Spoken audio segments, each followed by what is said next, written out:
Armero vive en la memoria de Colombia.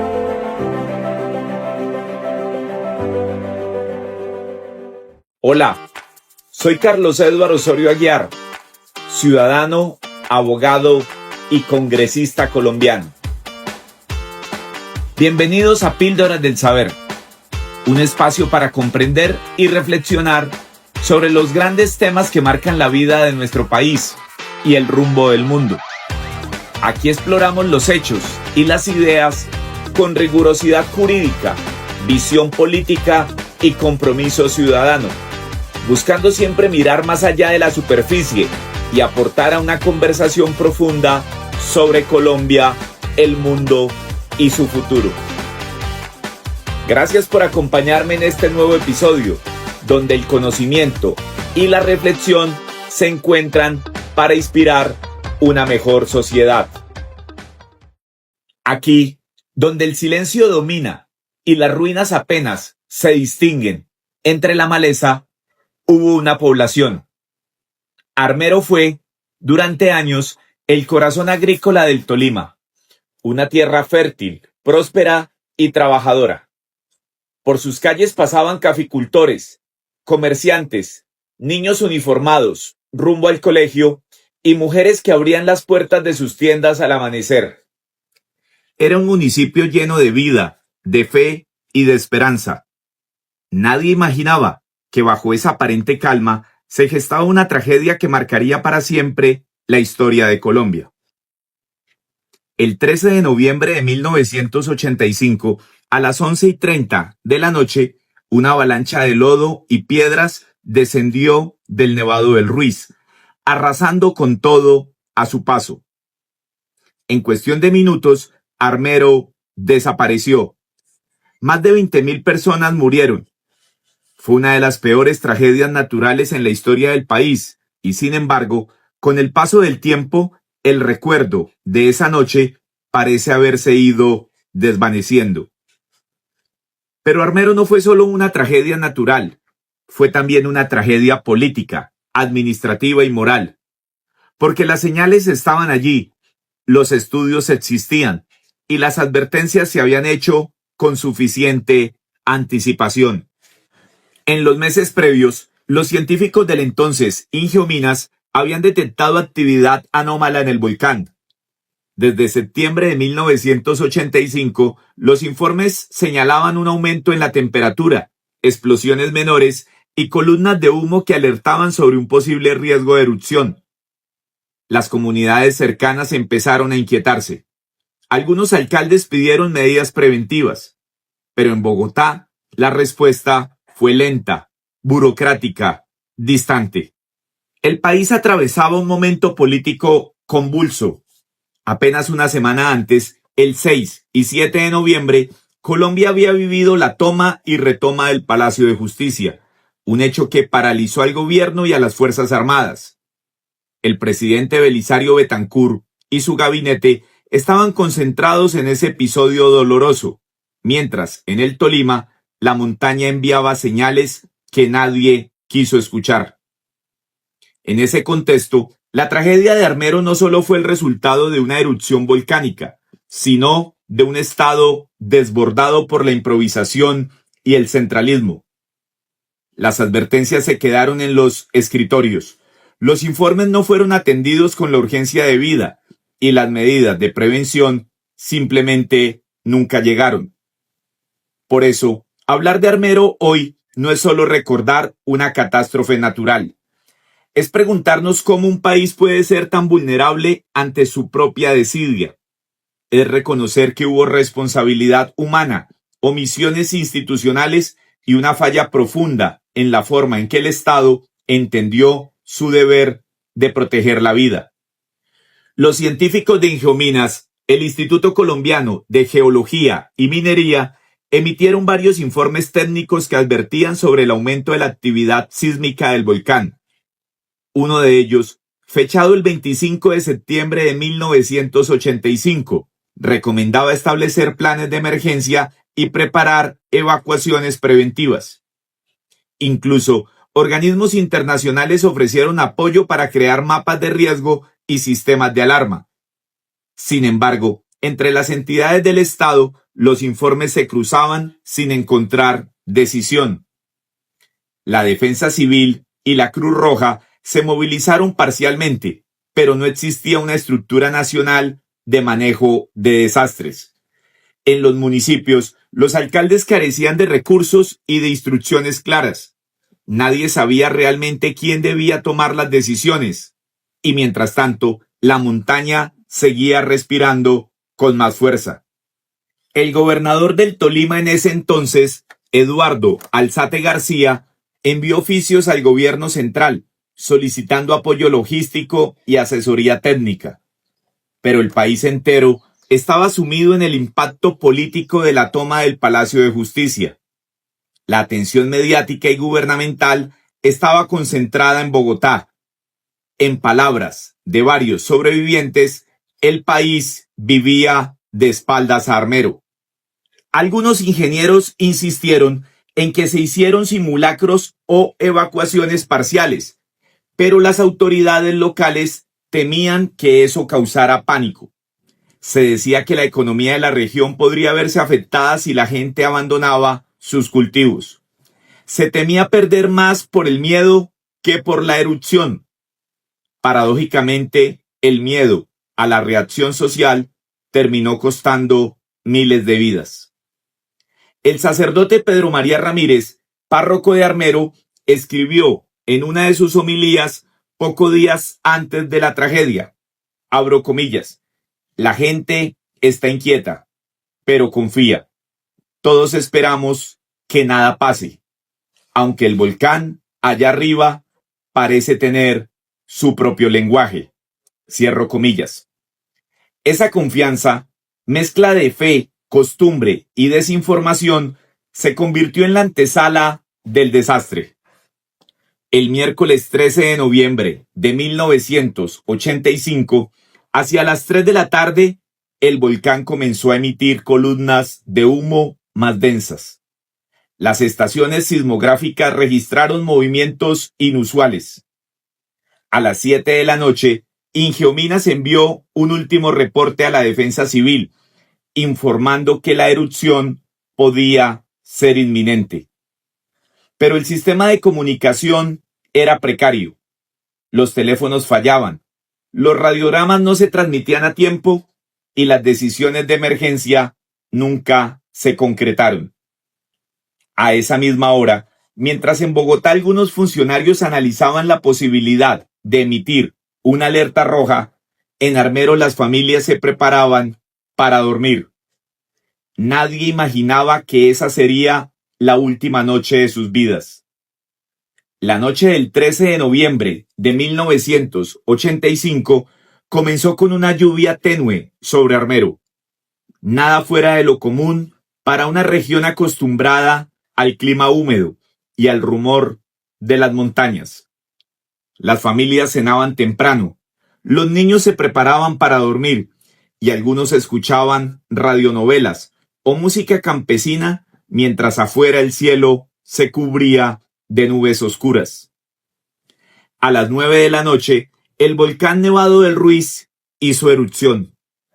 Una explosión sorda, profunda, que muchos en los pueblos cercanos confundieron con un trueno.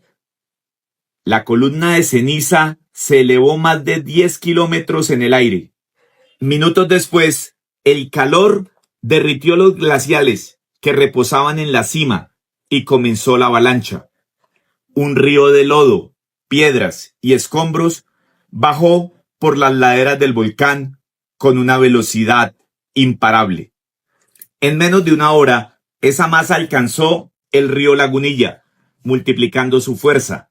Los municipios de Chinchiná, Mariquita y Honda sintieron la vibración, pero nadie imaginó lo que ocurría más arriba.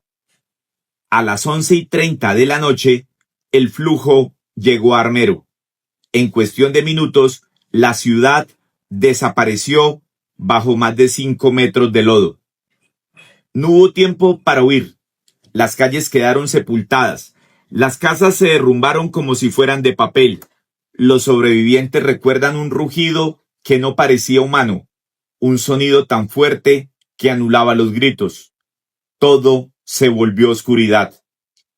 Las primeras horas del 14 de noviembre fueron de confusión. Las líneas telefónicas estaban caídas y las carreteras bloqueadas. Solo hacia la madrugada, los equipos de socorro comprendieron la magnitud del desastre. Aviones del ejército comenzaron a sobrevolar la zona y lo que vieron desde el aire fue aterrador. Donde antes existía un pueblo, ahora solo había una planicie de lodo y silencio. En los medios de comunicación, la noticia se difundió lentamente. Colombia se despertó con titulares que hablaban de un posible desastre en el Tolima, sin dimensionar aún que Armero había desaparecido. Los primeros equipos de rescate tardaron varias horas en llegar, y cuando lo hicieron, se encontraron con un escenario de desolación absoluta. Entre los miles de historias que nacieron esa noche, una quedó grabada en la memoria colectiva: la de Omaira Sánchez, una niña de 13 años atrapada entre los escombros. Durante 3 días, los periodistas transmitieron su agonía al país entero. Omaira se convirtió en símbolo de resistencia y de inocencia en medio del horror. Su rostro, sereno pese al dolor, conmovió al mundo, y su historia, que algunos llamaron el rostro humano de Armero, reveló también la impotencia de un Estado que no tenía cómo salvarla. Mientras los socorristas internacionales llegaban desde Francia, México, Venezuela y Estados Unidos, la coordinación nacional era precaria. No existía una entidad que centralizara las acciones de emergencia. El gobierno creó una comisión especial, encabezada por la Cruz Roja y la Defensa Civil, pero el desorden y la falta de recursos complicaron la operación. El presidente Belisario Betancur viajó a la zona pocos días después. Su imagen, con el rostro sombrío y la voz quebrada, recorrió los noticieros del país. Prometió reconstruir la ciudad y ayudar a las víctimas. Sin embargo, lo que siguió fueron promesas que nunca se cumplieron del todo. El dolor de Armero no terminó con la avalancha, comenzó con ella. Miles de familias nunca recuperaron los cuerpos de sus seres queridos.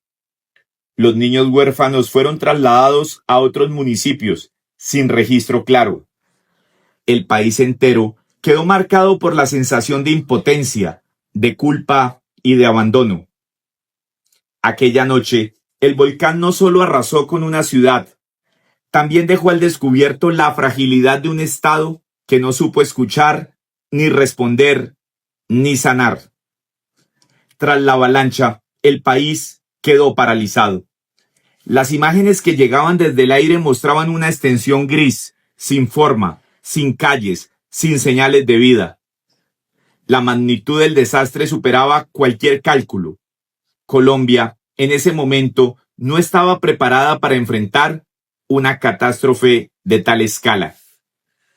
La primera reacción del gobierno nacional fue de desconcierto.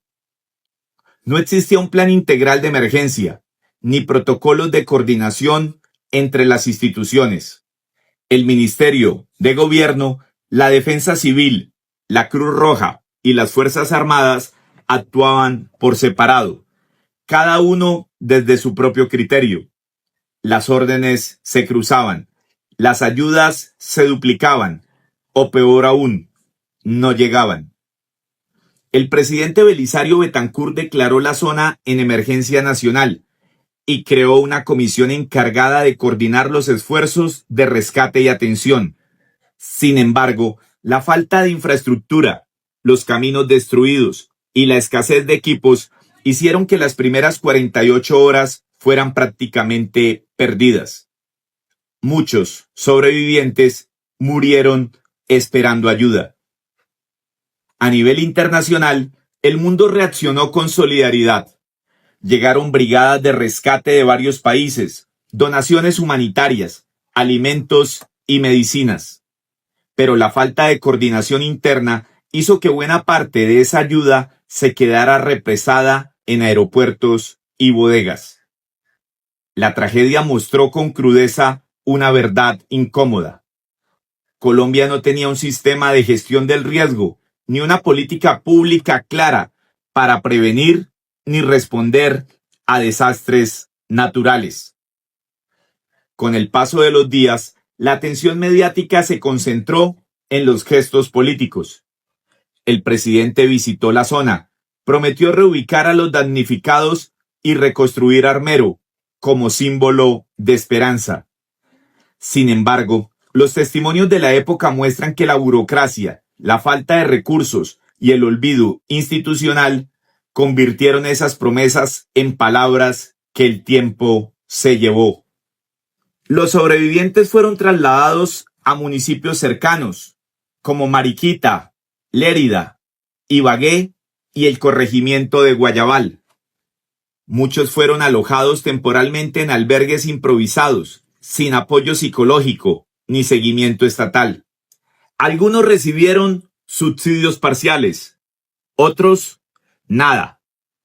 Armero dejó de ser prioridad a medida que el país se acostumbró al duelo.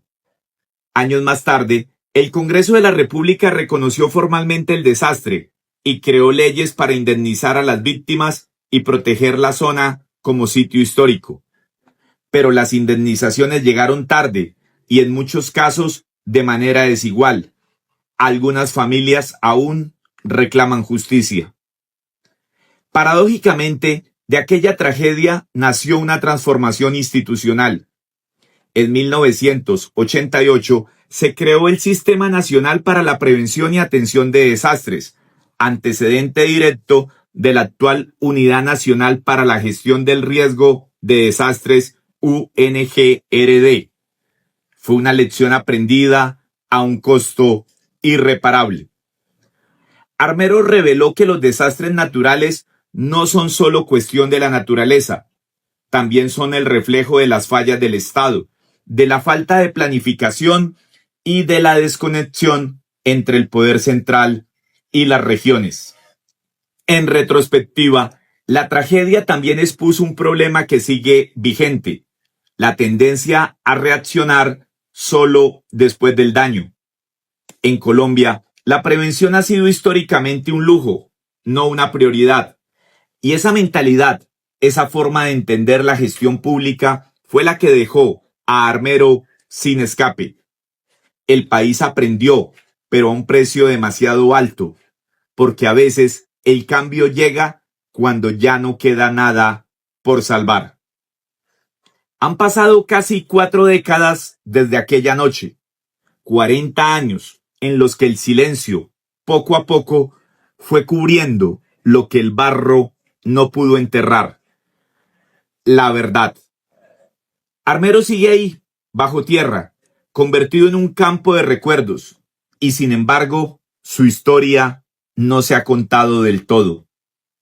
Cada aniversario se llena de actos simbólicos, flores, discursos y promesas. Pero la memoria no se mide en ceremonias, se mide en conciencia. Honrar a las víctimas de Armero no significa mirar atrás con lástima, sino mirar hacia adelante con responsabilidad. Significa reconocer que la tragedia no fue inevitable y que en Colombia el olvido sigue siendo una forma de impunidad. Honrar a las víctimas es rescatar sus nombres, no solo sus cifras. Es entender que detrás de cada número hubo una historia, un hogar, una esperanza. Gracias. Muchas gracias por escuchar este episodio de mi podcast Píldoras del Saber.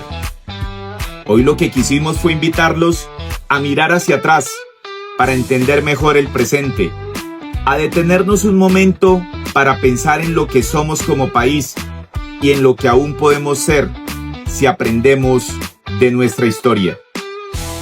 Cada episodio es una oportunidad para reflexionar juntos, para construir conocimiento, conciencia y memoria. Porque hablar de nuestro pasado no es quedarnos en él, sino transformar lo que nos duele en fuerza para avanzar. Los esperamos el próximo lunes a las 7 de la noche a través de nuestros canales de Spotify y YouTube. Síguenos encontrando aquí en Píldoras del Saber, donde las ideas se convierten en diálogo y el diálogo en aprendizaje. Hasta pronto.